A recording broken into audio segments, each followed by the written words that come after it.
Good morning, everyone.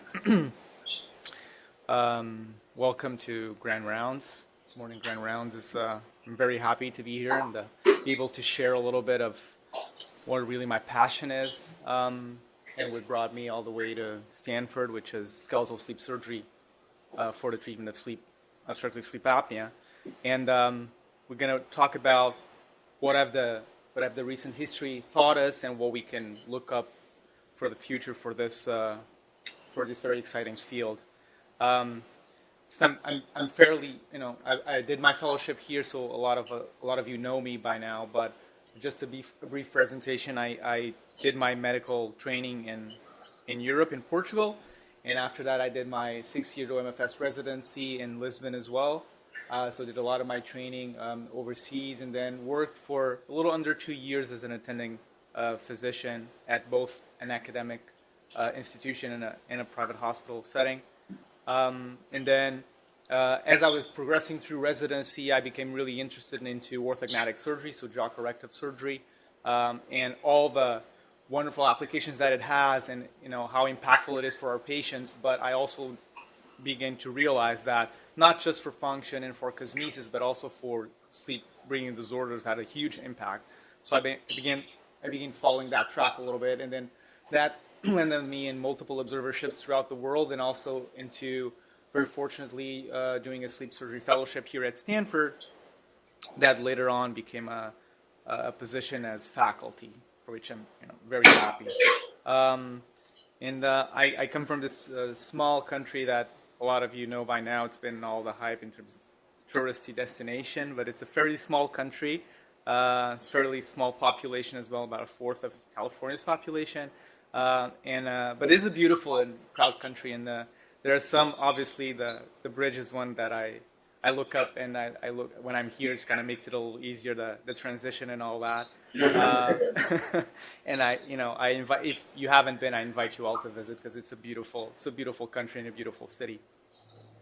So to focus on today's objectives, my idea was to show you a little bit how skeletal sleep surgery came to be in the world of sleep apnea, and what are the current challenges and what can we look for in the future, and analyze a little bit the emergent trends of sleep surgery that have been popping up, and we should pay attention to, and something that we can incorporate in our current practice. So I won't dwell too much into this. We know that obstructive sleep apnea is a huge problem globally, not just affecting the U.S., but globally, and particularly moderate to severe sleep apnea as it is defined by sleep studies. If you look at where do we land in terms of actors in this discussion, once a diagnosis has been made, there should be a discussion with a patient about, is PAP therapy a good first alternative? Because it is the gold standard. It will always be it is the gold standard until now, and should continue to be the gold standard. There's no indication otherwise. But if it's not, then there should be a referral for a sleep surgeon to come into play and to talk about potentially any surgical interventions for that. And so right now, what we have in terms of guidelines is, if the patient has a BMI lower than 40 and is intolerant to accepting a PAP therapy, there should be a discussion for that. If the BMI is higher than 40 or higher than 35 with a lot of comorbidities, a discussion and a referral to a bariatric surgery program and weight loss program should be encompassed as well. For patients who have major upper anatomical abnormality, PAP should still be initiated. The reason for that is the motivation is to treat the sleep apnea. And we might achieve that with a much lower risk intervention, which is PAP therapy. So even if there is a clear dental facial abnormality, there should be a trial to see, and to also give the patient a perspective of what will be the effect in terms of his symptoms and his complaints. What are the surgical options in treatments for obstructive sleep apnea? There are multiple, focusing different points of the airway. They all rely on pretty much the same premises, which is to change the volume and the tension of the structures to alter the critical pressure to which the airway closes. And today we're going to focus on skeletal surgery and what are the options. And there are basically three big options. The maxillomandibular advancement, which is the one that has been most published on, the genioglossus advancement, and the maxillary expansion. So just a brief note for us to be all on the same page. When we're talking about surgical results, we got to define those surgical results somehow. And even though it can be argued that it's a very short-sighted definition, it is the definition that has been mostly well published and most universally published, which is this criteria defined in 1996 of a reduction of the AHI of 50 or more and a post-op AHI of lower than 20, and the surgical cure as being defined as the AHI lower than 5. Now we know that, again, this definition might be very short-sighted. There are other issues to consider. Oxygen burden and the desaturation index might be some of it. Clinical outcomes as it pertains to patient symptoms is something that we need to consider. And another factor, interesting, especially when we're comparing therapies, is time under therapy. When we're talking about CPAP therapy or even hypoglossal stimulation, time under therapy versus other types of surgery is something that we should consider in terms of how effective it is, our treatment. So, zoning in a little bit on maxillomandibular advancement. In 1986, it is hard to separate the history of maxillomandibular advancement and the history of Stanford. They all are very tight together, as we all know. And in 1986, Drs. Riley and Powell, with Dr. Guilleminot, published this alternative treatment to tracheostomy, when they would do a maxillary mandibular advancement and then a hyoid myotomy and suspension. And by publishing their results on 9 patients and advertising a surgical success of about 89%, they began dwelling into this world of skeletal interventions as a modifier for sleep apnea. And interestingly enough, and you'll notice I'll keep bringing these numbers because they are important to the current discussions. They published on a maxillary advancement of about 4 to 8 millimeters and a mandibular advancement of about 12 to 24 millimeters. So a couple of years later, when they had a little bit more patients in a stronger volume, they published this surgical protocol for dynamic upper airway reconstruction, where they would assess the patients, and based on the location, the presumed location of the obstruction, they would offer them what they call phase 1 surgery, with a lower morbidity, less invasive surgery, tackling those locations. And they had about a 61% chance of success with that. And those patients that failed that after 6 months, repeated the sleep study and failed that, would go on to would go and do maxillomandibular osteotomies, would later become known as maxillomandibular advancement surgery. And again, the mean advancement of this surgery was about 11.6 millimeters.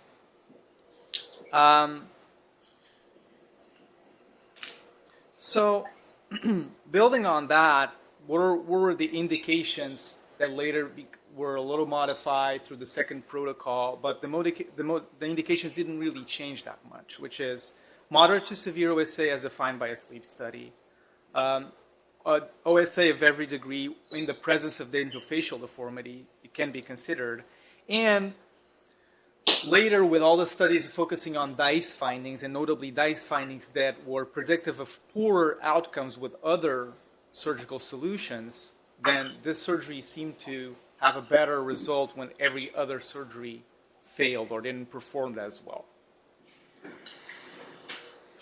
So then, literature and cases kept building, and so going over a little bit of the high-yield literature that we have about this topic, in 2010, there was the first meta-analysis that came out, systematic review meta-analysis, showing that surgical success about 86, so not a lot of change since the first report, and a surgical cure of about 43.2.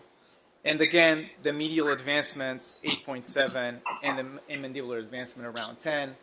And in that one particular, the maxillary advancements seem to be associated with a higher chance of success. So this whole premises came about of, all right, so we need to focus on making sure the maxillary advancement is around 8 or around 10 or around that realm of numbers. Then in 2016, another systematic review came, and the numbers didn't really change. They hold it pretty much the same in terms of surgical success and surgical cure, and the maxillary advancement and the mandibular advancement numbers didn't change that much. So in this space, and again, some of the other numbers, the Epworth, so the clinical complaint and the PROMs did lower in all of them. The nadir O2 lowered in all of them, the time below 90. So it all seems to hold strong in terms of what is the published data for results for surgical interventions for sleep apnea. Then another, in 2019, researchers looked into what are the long terms of this. This is a big surgery. How long can we expect to have a good result out of it? And so, in this meta-analysis of about 120 patients who had very long follow-up, some of them, not all of them, had very long follow-up of more than 8 years. What we saw is that at the 4-year mark and up to the 8 years, the results seem to hold. But after 8 years, on some of the sleep studies, the ones that were reported, it seems to be a relapse. So, on the sleep studies, patients seem to be doing a little poorly. But again, it would not 120 patients had very long follow-up, about 35 at it. So, and then more recently, now again, building up the fact that the surgery is becoming more frequent and more performed in a multi-center setting, people looked at some issues, which is another one is obesity plays a huge role into sleep apnea, and that management could optimize the results. So let's look if obesity in itself is a factor into the results. And what they saw is that, again, results stay pretty much the same in terms of as they are defined by surgical cure and surgical success. The movements tend to be pretty much on the same realm, about 1 millimeter of medium advancement, more on the maxilla. But curious as enough, they did not change. They did not show any changes on obesity classes 1, 2, and 3 in terms of success rate.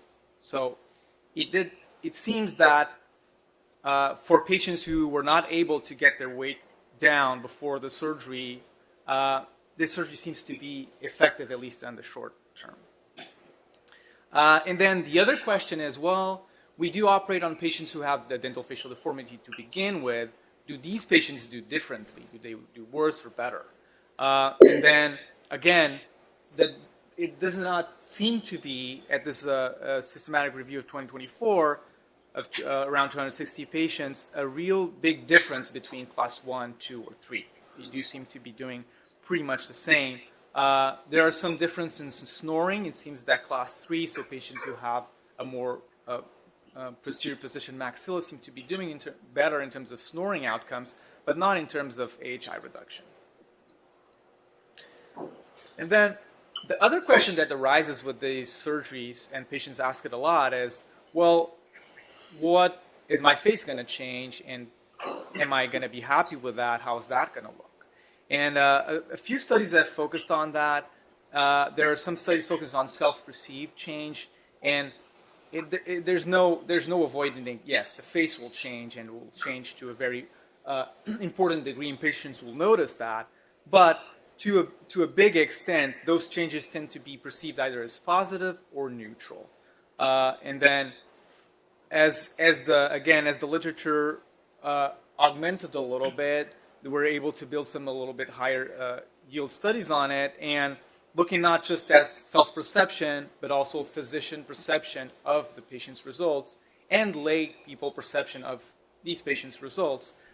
They seem to be satisfactory in the sense that 73, in looking at the lay people, 73 plus 12 show either positive or no difference in terms of facial changes. So then, another issue is, how do we plan for these surgeries? And again, way back in the day, looking into orthognathic literature, the way they would do it is, and in the beginning, mind you, because of all the fixation techniques, orthognathic literature is basically mandible only and sending back the mandible for most of the time. And what they would do is they would use a wax bite registration, if anything, to make sure that the teeth were more or less aligned at the end of the case. And then That's a typo, I'm sorry. In about 1925, the first volumetric analysis came about, basically defining and classifying all the changes on a lateral cephalogram of a patient's skull and maxillofacial complex. And then they started to plan, once they described the analysis, they started to plan movements based on that. They would literally superimpose different sheets of paper and do the movements and see how that would look like. And then they would transfer that information based on what is a face bow aligner, so based on that alignment, they would transfer that to a model surgery on cast, and they will do it. They would perform that 4 millimeter forward, 2 millimeter up to align it, and that was it. And that was the standard of practice for a very long time. And as you guys can imagine, there are a lot of limitations because this is very focused on bite only. There's no issues here, or no acknowledgement to the whole facial structure or the airway. And so then it took a long time for people to incorporate with the ubiquitous use of CT and the standardized protocols and software for 3D image analysis to come with a protocol where they would do a preoperative CT.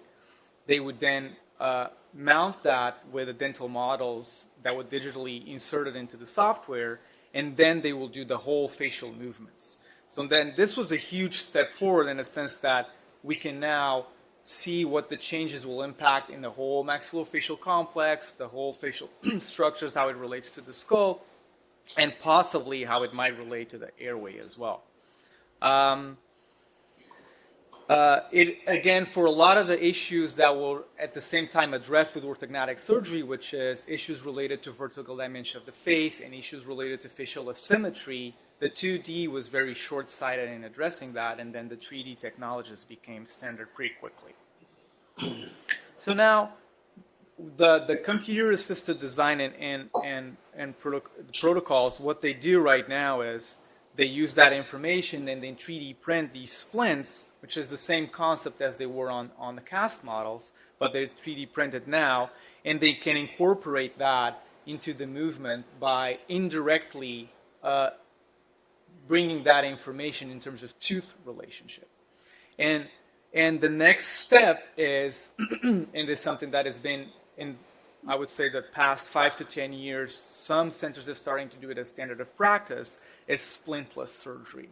And that is, with patient-specific guides and implants, we can predict, we can plan, and we can execute the models, the surgery and the movements on the maxilla and the mandible to some extent, but mostly the maxilla, in a very predictive way, in the sense that we no longer depend on that tooth interaction in that area. So that brings with it a lot of advantages, mostly accuracy. It made the surgery much more accurate in terms of reproducing results, and we do see some reports of movements that were planned not being executed, and one of the error factors might be that the technology used and the protocol used for transfer from planning to execution. But it still has some disadvantages, such as higher cost, turnaround time in terms of delivery. Although the cost, an argument might be made that because the surgery in itself becomes a shorter surgery, more time is spent outside of the OR in planning the surgery than actually executing. So there might be some indirect cost that is saved there in terms of time of operating room. And then again, this is a big commitment in the sense that if somehow the plan is not executed well, or if the devices are not delivered as they were planned, then there's not a lot of wiggle room, because these materials also tend to be a little bit more rigid than the standard ones. So then we have an idea of the flow of planning, how it was, how it is now. What is the planning itself? What movements do we want to do, right? Because we do see the literature, right? There's a mean advancement of 9 or 10 or 11. We can discuss that for weeks on end.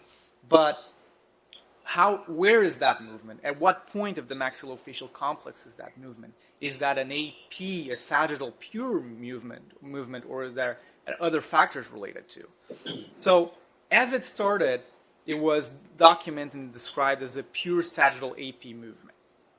That's how it was in the beginning. And it worked really well. It is a very effective movement and is a somewhat stable movement and somewhat predictable movement. But then what happens is the aesthetic changes that we see with that movement are sometimes unacceptable, especially if we start broadening this surgery, start taking into consideration ethnic differences, and start looking at patients who cannot tolerate this amount of maxilla protrusion or movement forward, or their maxilla is already very well positioned to begin with. So how do we optimize this airway movements without sacrificing aesthetics? And then a concept came about of what we call counterclockwise rotation, which is to spare those big sagittal movements of the midface by rotating the whole maxillomandibular complex in a counterclockwise fashion to enlarge the advancements at the hypopharynx and the lower part of the airway and the mandibular movements. And that will allow us for a big and maintain those projected and anticipated movements on the mandible without having so much movement on the maxilla. Now that will take, quote unquote, care of the aesthetic concerns of the maxilla, but then we're changing what was described as the perception of the movements and the surgical efficacy. But a lot of the papers have incorporated that, and a lot of authors have incorporated that. So it is fair to assume, although we don't have that data for sure, it is fair to assume the most recent meta-analysis and big studies have incorporated patients with counterclockwise rotation as well. And some of the studies, not a lot unfortunately, but some of the small studies have looked at the PSG findings on patients who had undergo counterclockwise rotation and no counterclockwise rotation, and the PSG finding seems to be the same. Even in smaller studies, actually seems to, if we look at very variable factors such as hypopnea index and isolation, actually seems to be higher when they do counterclockwise rotation. But counterclockwise rotation doesn't come free. It has some risks to it. And one of the major risks is instability. Every time we do a counterclockwise rotation, two things happen. The maxilla needs to come down, so it no longer has bony contact on the posterior aspect on most instances, because most patients cannot undergo impaction, pure impaction. And the mandible comes down, especially at the angle location, so then you have all the muscles, the masticatory muscles, fighting that repositioning, inferior repositioning. So there's a higher risk of relapse, as has been documented, and there's a high risk of instability for that movement. So then again, we are trying to accomplish a movement that combines everything, but by doing that, we might run the risk of higher instability as it pertains to some of the literature on the orthognathic surgery world. And then the same way you would think that because you're lowering the mandible, you're also changing the vectors of force applied on the TM joint. So those movements, especially for patients who are what we call a very steep, so have a very high mandibular angle to begin with and need more counterclockwise rotation, they're at the higher risk of developing those TMJ issues. So that's something that we need to be very cognizant of when we are planning. And how do we somewhat can account for that? We can and should adjust our surgical techniques. We need to increase rigidity of fixation to account for this higher instability, and we should consider grafting in some instances. And focusing on the rigidity of fixation, again, stepping back, at the beginning when these surgeries were first performed, there were no internal fixation with titanium plates and screws. Patients were wired shut, and the bones were approximated with wires.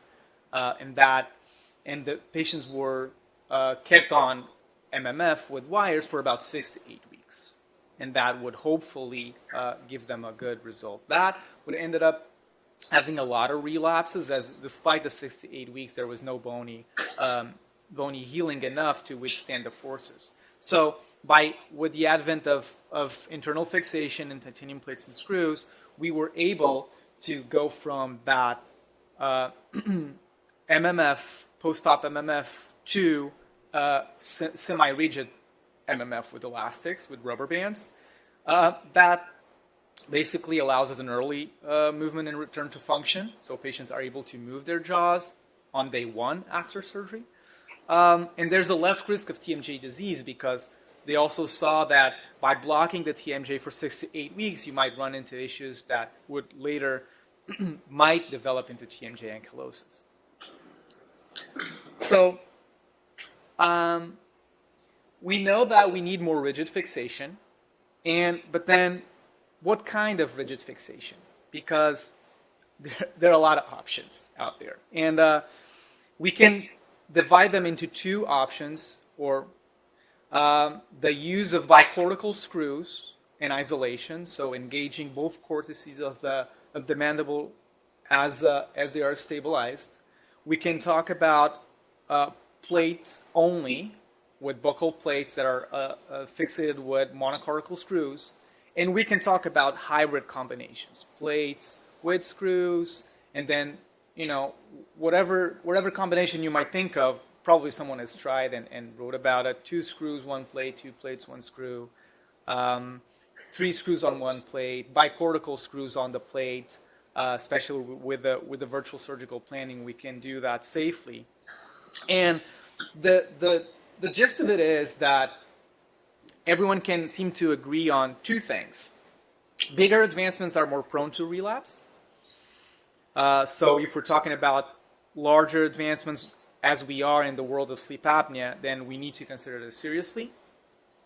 And the more rigid fixation, the more stable the results. But then they seem to not come in agreement to which one is better, because some of them are technically more challenging, some of them are more associated with hardware infection and need for early removal. Some of them are more associated with TMJ diseases and long-term resorption. And this is one that is particularly interesting to us because it seems that the use of bicortical screws in the majority of cases is associated with a more stable result. So in theory, it would be better. But in some studies, they also been shown to increase stress load at the TM joint. So the more bicortical, and that pertains to the fact that it's very easy, as you place a bicortical screw, to induce some torque with those 2 fragments.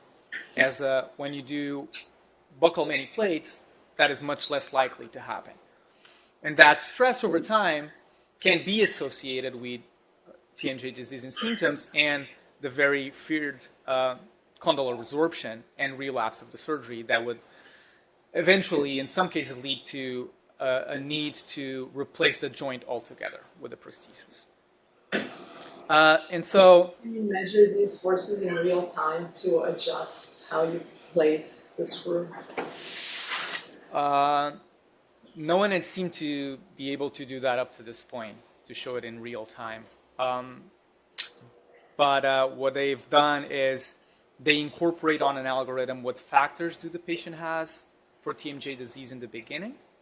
And if they do, can they change the technique and the fixation methods to apply for that and come to an agreement, a balance between what is the risk of inducing TMJ or making it worse versus getting a stable fixation. Some authors have proposed that either 2 mini plates or a mini plate and a bicortical screw seems to be the more balanced. And that's the one we're currently using here at Stanford, a combination of them both. All right, so then another thing that has been a focus of our interest in research is, all right, so we know that the MMA surgery is derived from the orthognathic principles, but applied to a very different population. Then is this population, do they have the same degree of complications and sequela as the traditional orthognathic surgery population, which is the younger patient with dental facial deformities? And it for some extent, it does not seem to be the case. We see that there are a lot of complications, and this paper that came out earlier this year, looking over the complications that have been documented for the surgeries, noticed something that we have been noticing for a long time, which is lower facial numbness of inferior alveolar nerve is very prevalent to a degree that is higher than what is described in the orthognathic surgery population. And that might be to the fact that these patients are on average older. The movements are generally bigger, so there is more stretching of the nerve. But the fact of the matter is that lower facial numbness is prevalent, and up to 66% of patients at a year do have and describe that, and 32 over a year still have it. So the other complications that seem to arise pretty frequently and more frequently than in orthognathic population is need for hardware removal, notably mandible hardware removal, and notably when plates are used, thicker plates, 2 plates on each side. Then the malocclusion after, it is very similar to the orthognathic worm. So the orthognathic, the most recent places at about 12%, so 16% is pretty close to that. And TMJ symptoms as well, about 12 to 13%. Need for reoperation, which is something that there's not, others didn't really, they analyze it, but they didn't really write about it, seems to be around 15%. So need to replate by some reason, redo the Lefort osteotomy or the BSSO osteotomy. Very interesting as well, as a benchmark, the mean duration of surgery is about 5.6 hours. Seem to be, and the mean blood loss of around 410 cc's. So, and the average length of stay at the hospital for 3.7 to 3.8 days. So, a big surgery. Some other complications have been documented: transient VPI at about 10%, and worsening of facial appearance we've already touched upon, 10%, and some other less common complications. So now that we are up to speed on what is the state of the information, what questions arise? What questions do I have? The first one that comes to mind is how can we improve our results? Since day one, it seems that the surgical success and surgically cure seems to be pretty stable. So is this the roof? Are we plateauing? Is there any way we can change our surgery? Or anything, or are we not selecting our patients properly, and this is why we are not getting that extra 20% that we would like to have, or is this what the surgery looks like? Because interesting enough, when we try to understand why does MMA fail, no one really seems to have a good idea about it. They look at the movements. It's not about the movements. The movements are pretty much the same on the failure groups versus the success groups. Some authors seem to believe that there might be some degree of undiagnosed central sleep apnea that then becomes a little bit more prevalent after the treatment. But there's no definitive answer. And then, how much movement is enough? It seems that since the beginning we settle on that 8 to 9, but if movement and degree of movement is not really the factor that makes it fail, then why should we risk doing movements of 10, 11, 12 that all come with additional risks if that doesn't seem to be the major prognostic factor? And then a lot of the studies also only saw isolated AP movements. How about the combination of the counterclockwise? Still left unanswered. Then the question about the fixation, which is the best fixation for TMJ health, and what factors should be considered. Should we change our approach for the patients, and if so, which factors should we consider? And then what are the solutions for the long-term relapses? What do we do with these patients that come after 8 years? Do we reoperate them? Do we offer nothing? Do we offer other surgical treatments that don't necessarily engage volume expansion? So those are the the pertinent questions. And then to briefly go over the other two, because the level of evidence is much slower when it comes to these two, the genioglossus advancement of the genioplasty just for OSA purposes, again, described by Stanford team in '84, it at the time included a higher myotomy and suspension, and could be used in isolation or with UPPP. There are some technical variations. Some of them are still published recently. You can do the genotubercle alone and flip it and fixate it. It seems to be pretty unstable, and some reports of fractures after that. And you can do a box osteotomy to make it a little bit more stable. You can do a genioplasty if you want to incorporate that lower third facial changes and the functional improvements as well. Then you can do the VSP. Obviously brings a lot more safety and accuracy because you want to make sure that you engage the geniotubercles on the lingual side of the mandible that you can't really see or can sometimes poorly palpate. But by doing this with the VSP, with cutting guides and cutting and patient-specific implants, you are making sure that you're engaging that structure and pulling it forward. Again, in terms of facial selection for isolated genioglossus advancement, if there's a DICE demonstrating AP collapse at the tongue base, and if they can benefit from facial changes, and we could discuss with them, should we do a genioplasty, should we do a GGA, where we won't change the profile as much. And again, in isolated, consider it from mild to moderate OSA, or if you're talking about severe OSA, and a combination with an MMA procedure.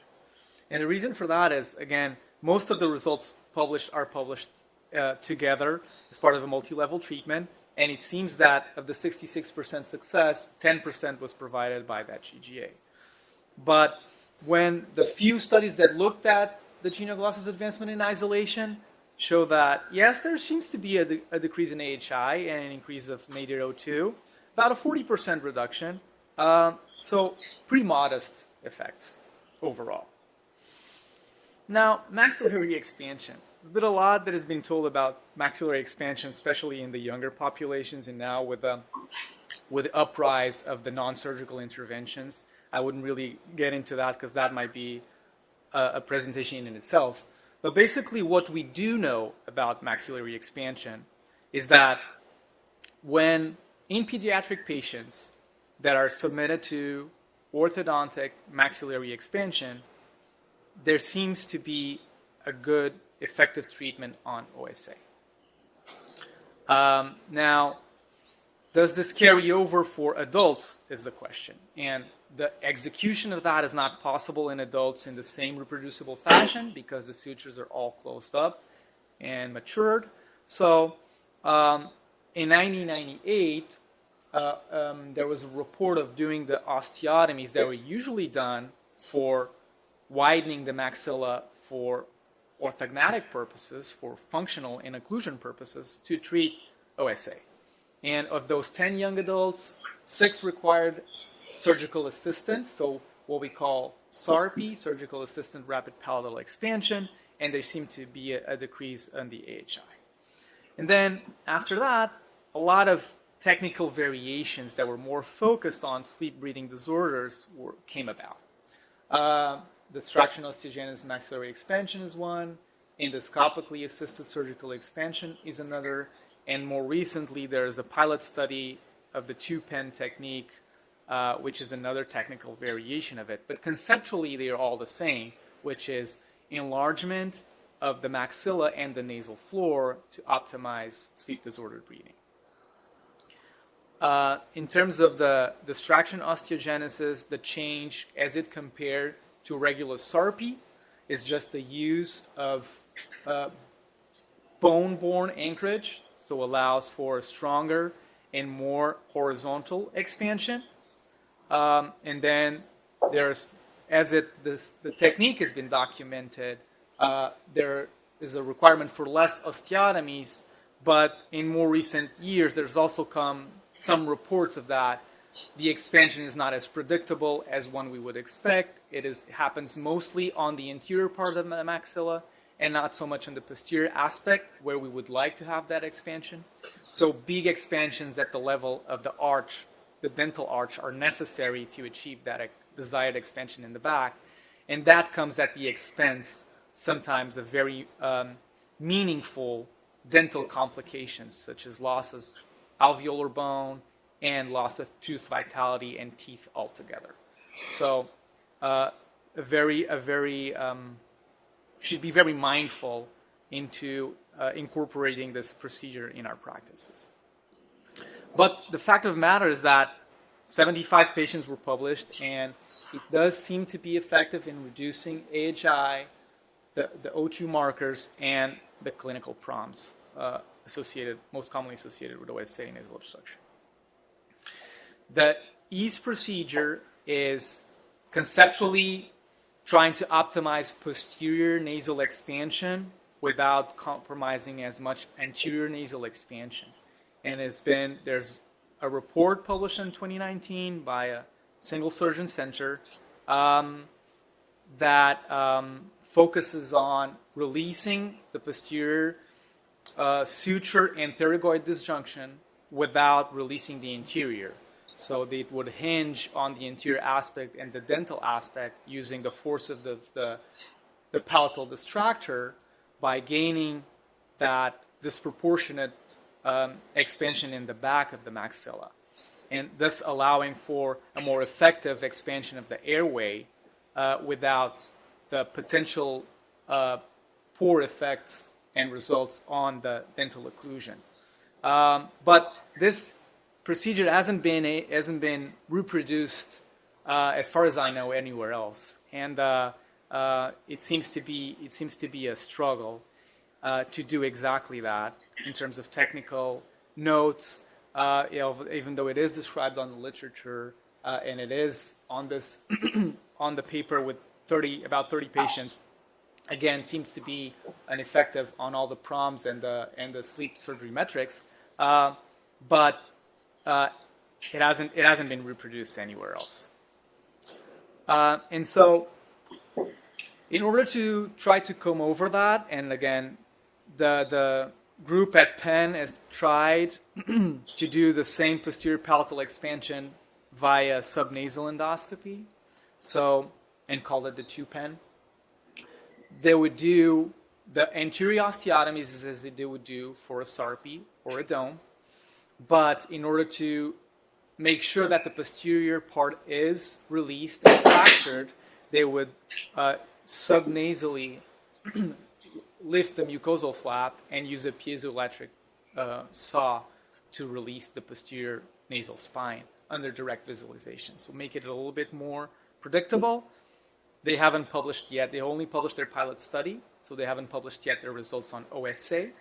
But it seems that from a technical perspective, it might be a little bit more feasible than the EASE procedure. So when we talk about surgical expansion of the maxilla, and a patient comes into the clinic asking for it, we should consider it for sleep breathing disorder with a degree of maxillary transverse hypoplasia. We should consider it for patients who have no crossbite but have persistent nasal obstruction in arch palates, even though a serious discussion, especially with the orthodontist, pertaining of how much expansion would we aim for and at what level of the maxilla is very important. And then for patients with moderate to severe OSA who do have transverse maxillary hypoplasia, then definitely yes, as a first stage, say for example for an MMA later on. So my hope is that with this presentation today, you were all catching up to speed on how this skeletal procedures for MMA for OSA came about, recent developments, and also what gaps in knowledge are there, and that can be seen as opportunities for future research, and to be able to better counsel our patients that ask for some of these procedures on what their complications are and what they can expect. And I would like just to thank everyone for their time and attention today. I'm very happy to be here at Stanford, and very proud to be here and to be able to share this wonderful institution with peers and mentors and the whole team, for which I'm very thankful for. So thank you very much.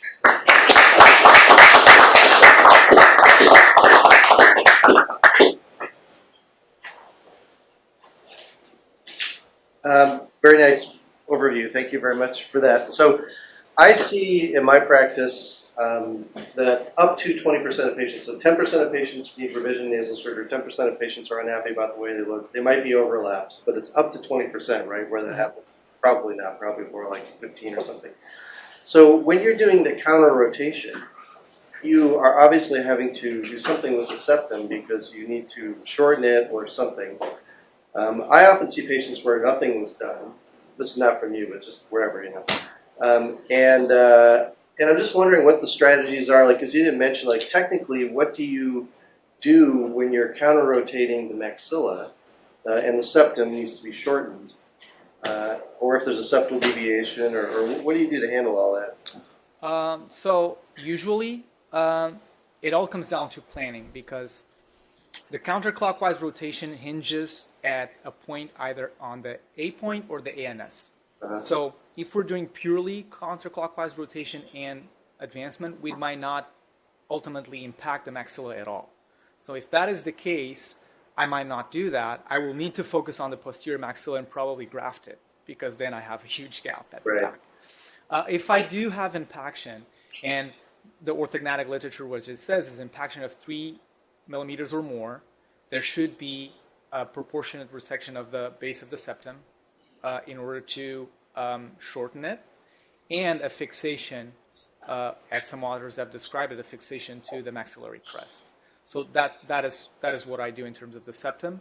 I would resect proportionately the base of it through the approach after the Lefort one has been done, and fixated the base of it to the maxillary crest before closing up.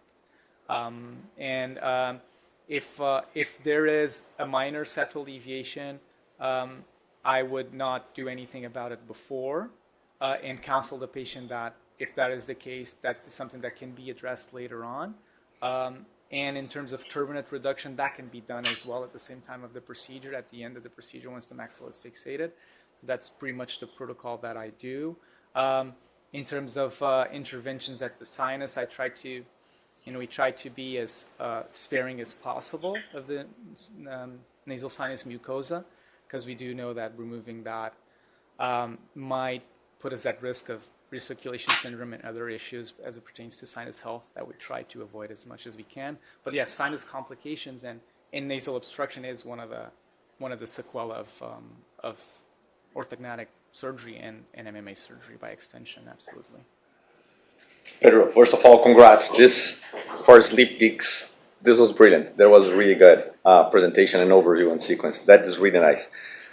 As you noticed, kind of most of the literature comes from here, from Stanford, and there are some, the population into which this therapy was offered was a much more homogeneous population and a much more less detailed planning before surgery. It was basically, let's make a splint, let's advance the patients, and as much as we can kind of profile. Now that we have a more demanding customer and more details that we need to pay attention on, as Sam is mentioned over here, what would you foresee we would need moving forward to attend a broader population with facioskeletal surgery and, let's say, a more demanding population? For example, TMJ issues, what do you foresee we would need for that? What are other conditions that we should be paying attention of? Again, considering, let's say, the evolution and a much more kind of demanding client that we are seeing these days. Yeah. I tend to, when thinking about those issues, probably a training bias, I tend to look at orthognathic literature. What are the issues right now? Aside from those that I already talked about, there seems to be a issue that no one is yet to solve, which is how can we safely and with as least morbidity as possible address the orthognathic movements and the jaw movements and spare the TMJ, in the sense that how can we make sure that the TMJ is healthy at the end of the case, it stays healthy, and how can we predict which cases are at the higher risk? There is a condition really well known amongst orthognathic surgeons called idiopathic condylar resorption. It hasn't been shown to be that idiopathic because a lot of the cases are post-operative cases after orthognathic surgery. They are more prevalent in particular populations, young females, high mandibular plane angle, severe class 2 patients. But some authors say that a traditional orthognathic surgery with some surgical variation techniques and fixation might be enough. Some go as far as advocating that we should proactively engage and even substitute these joints with a prosthesis as soon as they show any signs of disease. So that there doesn't seem to be a consensus. Now, one thing we know for sure is that there's a big overlap in TMJ disease patients and sleep apnea patients. There are multiple papers noticing that bruxism and temporal mandibular disorders are more prevalent in people with sleep disordered breathing, and that a population of sleep disordered breathing seems to have more temporal mandibular disorders than the average population. So that is definitely something that if we are to go forward and push the boundaries of performing the surgery safely, we need to get some answers on. Which patients do we need to identify previously, treat the TMJ before actually doing some form of jaw surgery?